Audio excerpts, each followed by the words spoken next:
ঠিক আছে, প্রতি সপ্তাহে 100 টাকা দিবি। আগে আমার কথা শোনো, তোমার পা ধরি আমি। টাকা তুমি পাও, টাকা আমাকে দিতেই হবে। উনি কষ্টে কান্না ও চোখ দিয়ে জল ফেলাইতে আছে, কষ্টর টাকা। 16 তারিখ তোমায় টাইম দিয়েছিলাম, 16 তারিখ আমি তোমায় দেখা পাইনি, 17 তারিখ আমি তোমায় দেখা পাইনি, 18 তারিখ আমি তোমায় দেখা পাইনি, 19 তারিখ দেখা পাইছে। 19 তারিখ আজকে দেখা পেয়েছি। আমি তো এখন টাকা আনিনি, টাকা আমি তোমায় দেবো। আমি না, তুই কালকে আমার টাকা দিবে। কালকে আমি থাকবো কালকে এখানে। ঠিক আছে, পরে তুই সোমবার দিনকে আহমেদাবাদে যে প্লেন দুর্ঘটনা হইলো, ওখানে তো আমার যেতে হবে। তাহলে তুই একটা ছুটা দিয়ে তুই এই আরে ওইখানে তো আমার যেতে হবে। কত লোক মারা গেছে জানো ওখানে? গুজরাটের মুখ্যমন্ত্রী। প্রকাশ করে ও, তুমি তো সব প্রকাশ করোনি। আমার দেশের মানুষ। উনি কষ্ট করে সংসার চালায়।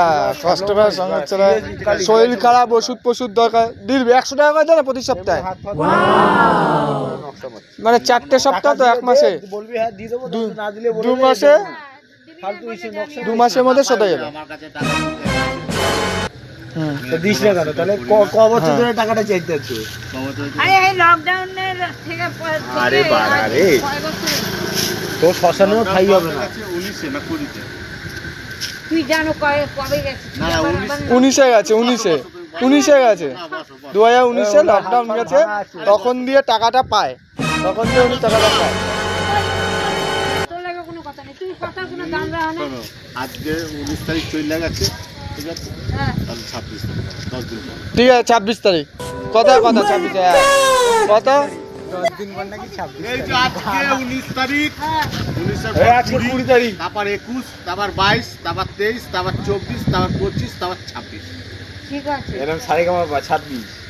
ওই কোথায় তুমি বাবা? বলবি ওরে যে, আয় না। তুমি কি 26 তারিখ করে এখানে বাবা আদো? 26 তারিখও আসবে না, আমি জানি তো। তার জন্য তো 26 তারিখ দেন। ওই দিন- না না, আমরা আছি তো হবে। ও 26 তারিখ থাকবে না বললে তো। যদি এখানে নাও পাও, ও ওকে দিয়ে দিবে। হ্যাঁ, ঠিক আছে? छोड़ के कहीं भी चली ওই जाए। ইয়ের কি কথা আমার সঙ্গে বলবি? 26 তারিখ গরম করবি না। আমার একটাই দিমাগে মেমোরি। বয়স্ক লোক, সমামেত্রীর লোক, এরকম ভাবে তুই ঘুরাইতে আছিস, ওনার তো খারাপ লাগতে আছে। সোনারাং দিয়ে চলে যাবে। ও শোনা ওরা শ্বশুর বাড়িতে দিচ্ছে, ও আংটি নিলে শাশুড়ি আবার ই করবে। তাও নেবে না। আমি ওই সব এই নাও গেঞ্জি খুলি, গেঞ্জি নিয়ে যাও। গেঞ্জি খোলো আর যাই খোলো আর তুমি বাড়িতে